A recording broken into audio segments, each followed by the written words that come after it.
Hello tout le monde, j'espère que vous allez bien. Aujourd'hui, on se retrouve avec une nouvelle vidéo. Le soleil est de retour, il fait beau, il fait chaud, c'est bientôt l'été. Quel meilleur moment que maintenant finalement pour vous sortir ma vidéo sur les basiques de l'été. C'est une vidéo que vous aviez beaucoup aimée en automne-hiver quand je vous avais parlé du coup des basiques de l'automne-hiver, donc je me suis dit que j'allais revenir pour cet été avec tous les basiques qui me paraissent indispensable. Si vous venez d'arriver sur la chaîne, n'hésitez pas à vous abonner et à activer les notifications.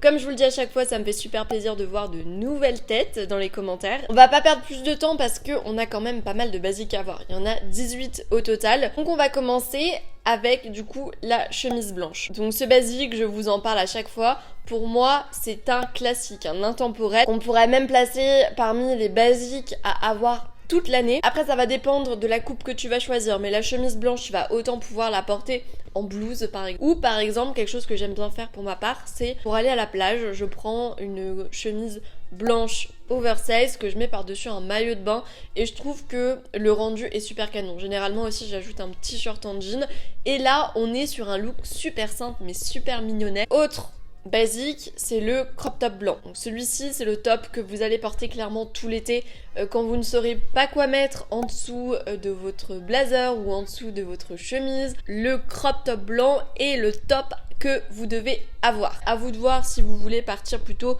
sur un crop top en colure américaine, un crop top asymétrique. Mais l'idée, c'est vraiment d'avoir ce t-shirt blanc finalement, parce que c'est vrai que j'ai mis crop top parce que pour ma part, je suis plus à l'aise en crop top. Mais si vous n'aimez pas tout ce qui est crop top, le t-shirt blanc peut totalement faire l'affaire. On peut même le placer, je pense, parmi les indispensables. Pareil, c'est un intemporel qui va être utile toute l'année. En hiver, plutôt à placer sous un pull. Et en été, à porter avec absolument tout et n'importe quoi. Un short en jean, un bermuda tailleur, une jupe plissée. Ensuite, on a évidemment la robe longue. Qui passe un été sans porter une robe longue. Je vous recommande quand même de la privilégier unie pour qu'on reste un petit peu dans cette optique d'intemporel, dans cette optique de basique. Vous avez vraiment plein de choix. Perso, la robe longue quand même, je la préfère blanche avec des petites bretelles, mais vous pouvez aussi partir sur d'autres modèles, par exemple la manche courte, mi-manche, enfin au niveau des manches en fait c'est comme vous voulez, au niveau du col c'est comme vous voulez. Finalement, comme je dis à chaque fois, quelque chose de basique pour moi c'est quelque chose qui est bon, intemporel certes, mais que tu sais que tu vas continuer à porter même si c'est plus une tendance. Donc si t'as toujours eu l'habitude de porter des encolures américaines, et bien pourquoi pas partir sur une robe longue à encolure américaine. Quatrième chose, ça va être la robe courte. Généralement, il y en a qui sont pas trop à l'aise avec leurs jambes, d'ailleurs grosse erreur. Je vous rappelle que vous êtes toutes belles, donc peu importe que vous ayez des mollets qui sont un peu plus larges ou des jambes qui sont pas assez élancées. Pour ma part, j'ai des mollets énormes et c'est pas pour ce long que je n'apprécie pas de porter des robes courtes. Franchement, je m'en contrefous de ce que les gens peuvent penser. Pour moi, la robe courte, finalement, ça va à toutes les occasions. Je sais pas si tu veux sortir un soir en été, avec tes copines en boîte ou aller boire des coups, une petite robe noire par exemple. C'est sympa, ça aussi ça fait partie des intemporels à avoir pendant l'année. Pour aller à la plage aussi, vous avez une petite robe de plage courte, pourquoi pas. Ensuite, le cinquième indispensable, c'est évidemment le short en jean. Le short en jean en été, on est d'accord, c'est limite, il fait limite partie du top 3 des pièces à avoir. Le short en jean, c'est celui que tu vas porter mais tout l'été. Personnellement, à chaque fois que je ne sais pas comment m'habiller, je porte un short en jean. Je sais que pendant les vacances, je me prévois toujours un petit stock de shorts en jean et je ne mets que ça avec les robes longues et courtes. C'est une pièce finalement que tu vas pouvoir porter au quotidien. L'inconvénient du short en jean, je dirais que c'est que parfois, même si on est en été, tu peux te sentir peut-être un peu inconfortable. Le jean, quand il fait trop chaud, à proscrire, genre pendant la canicule, c'est peut-être pas le basique vers lequel vous tournez.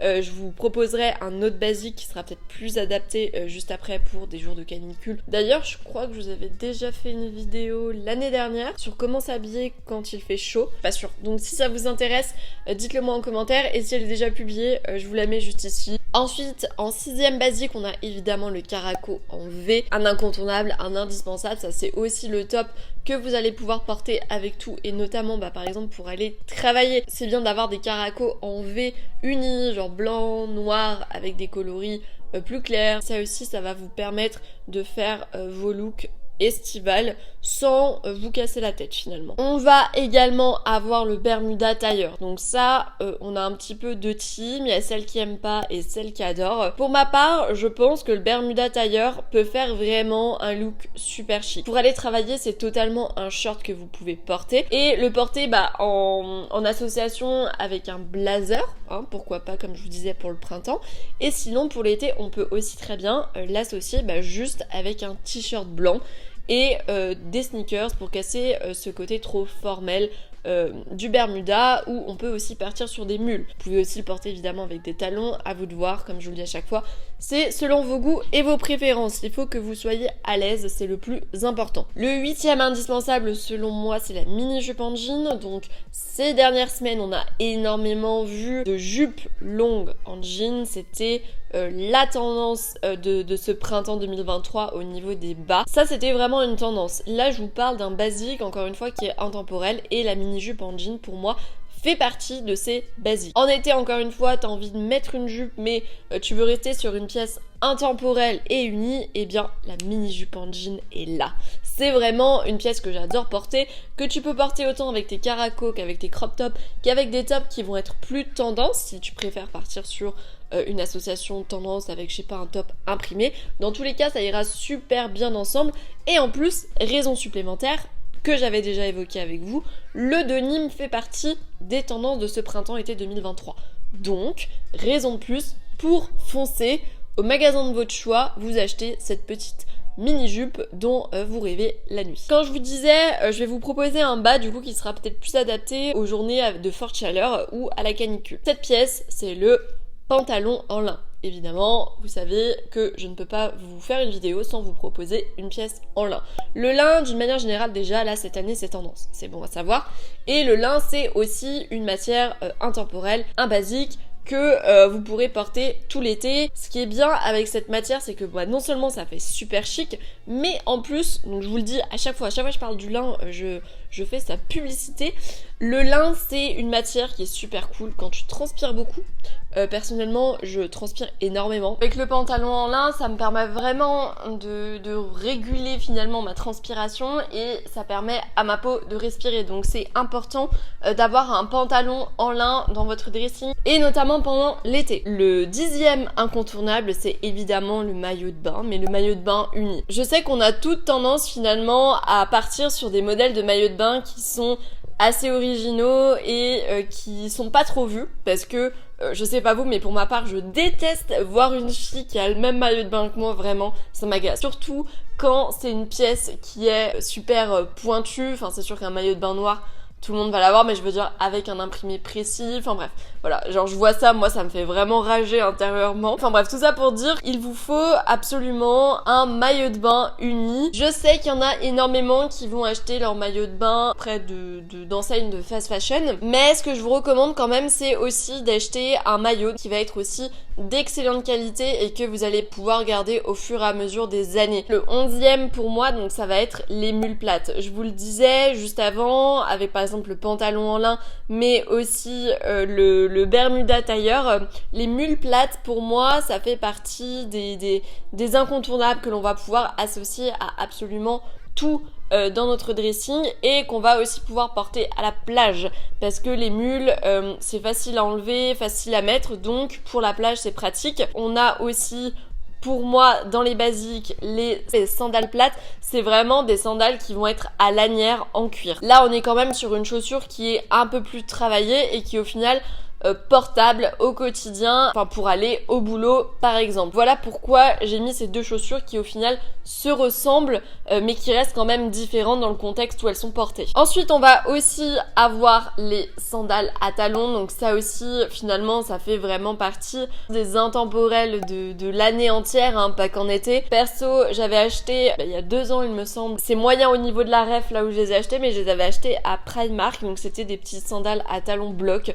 Le truc le plus basique du monde, je crois que je l'avais payé 10 euros. Faut savoir quand même que je les ai vraiment poncées, surtout l'été dernier, et elles sont impeccables, elles ont super bien tenu alors que je les avais achetées 10 euros. J'ai envie de vous dire que des fois, ça dépend pas forcément aussi du prix que tu mets, ça dépend aussi de comment tu prends soin de tes affaires évidemment, mais regardez, il y a des choses à Primark qui tiennent super bien, même moi j'étais choquée franchement qu'elles tiennent aussi bien. Ensuite on a évidemment les sneakers blanches, donc ça c'est aussi évidemment un basique du printemps finalement.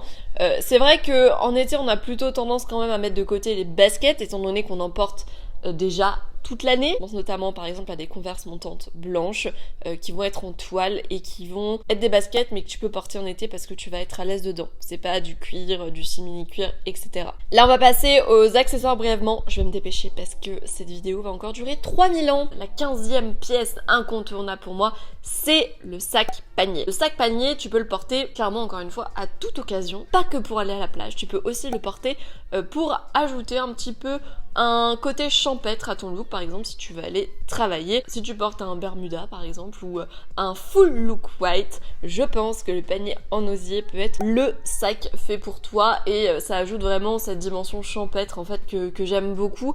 J'avais vu justement des paniers qui étaient vraiment pas mal chez Claudie Pierlot. Je pense qu'il y a aussi pas mal de boutiques indépendantes où ça peut être intéressant d'aller jeter un œil. Je sais pas si dans votre ville vous avez des boutiques un peu bohème comme ça, pourquoi pas se tourner vers ce type de boutique du coup. Ensuite on a aussi les petits sacs à main. On est d'accord qu'en été on ne veut pas se trimballer avec des gros sacs, bon à part le tote bag qui va nous permettre de transporter nos affaires, je sais pas si vous avez votre ordi ou vos affaires de plage, mais le petit sac à main c'est super chouette en été parce que t'as pas envie en fait d'être encombré en été. Je sais pas vous mais moi quand je vais je sais pas en ville et qu'il fait super chaud, genre d'avoir des trucs lourds sur moi, d'avoir des gros sacs, ça m'agace en fait et je m'énerve toute seule. Au milieu de la rue, tu me vois en train de rager. En fait, c'est juste parce que j'ai un gros sac et que ça me saoule et que ça me fait mal à l'épaule.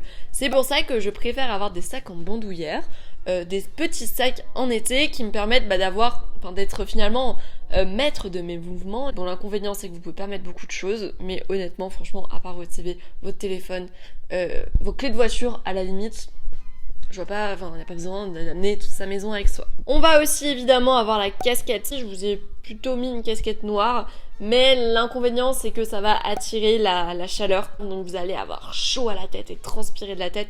Donc, je sais pas si c'est une super bonne idée. Par contre, moi ce que j'aime beaucoup, et c'est une casquette aussi que j'avais chopée chez Primark encore une fois, et que j'ai depuis 2-3 ans, et elle est un peu terracotta ocre. Et c'est une casquette que j'adore parce que elle reste dans des couleurs que j'aime porter et elle va avec tout en fait. Une casquette que j'adore, typiquement avec des looks blancs, je trouve que cette casquette va à ravir. L'idée c'est que vous ayez vraiment une casquette que vous allez pouvoir porter et qui vous protégera du soleil parce qu'il faut protéger sa petite tête et aussi ses cheveux. Et le dernier accessoire indispensable, bon là ça en regroupe plusieurs, mais c'est évidemment les bijoux dorés. Des bijoux dorés que l'on va privilégier fin. On évite de partir sur des grosses chaînes, des grosses boucles d'oreilles. Pas mon délire en été parce que je déteste avoir des trucs qui me collent à la peau, qui sont super lourds, etc. Donc je préfère privilégier des pièces plus fines qui vont finalement avec tout. Après je vous ai dit doré là, mais vous pouvez aussi partir sur des pièces plutôt argentées si vous préférez les bijoux argentés. Et encore une fois,